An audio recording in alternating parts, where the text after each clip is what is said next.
A shepherd dog brought home a tiny lost puppy from a walk in the forest. The owner decided to keep the little animal, but 2 months later, it turned out that it wasn't actually a dog. As the puppy grew bigger, it became evident that it was a wild sable. Nick Wake lived with the shepherd dog Terry in a house near the forest. They often went into the woods together. Occasionally, the owner let the dog run around alone. After one such outing, something interesting happened. Nick saw Terry running towards him from the forest. As his dog came closer, the owner noticed that Terry was holding something furry in his mouth. The dog placed the little creature on the steps so Nick could see that it was a tiny, blind puppy. Apparently, it was born recently.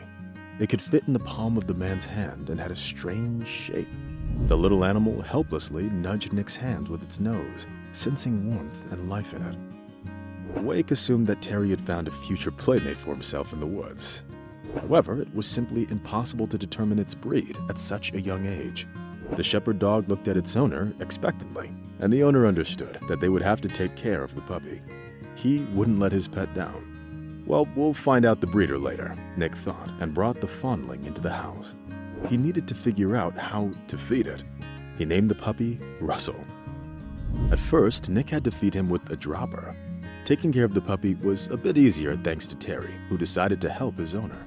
He licked the little animal after meals and kept him warm with his body. Things were going well. However, 2 months after the dog brought the puppy from the forest, it turned out that he had no relations to the dog family. Nick started getting suspicious rather quickly.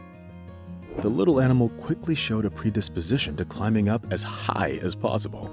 But when the creature effortlessly climbed up the doorframe and onto the cupboard, Nick had no doubts left that something was off.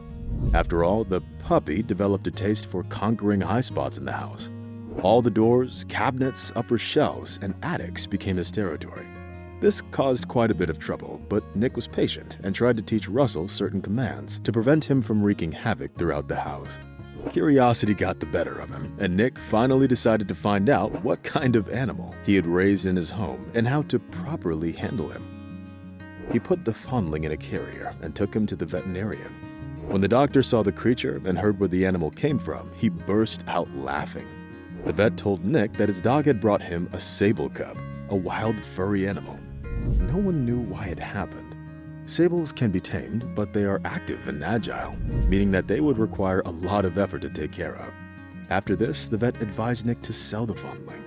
Although Nick left the vet's office in contemplation, when he arrived home, he quickly made up his mind.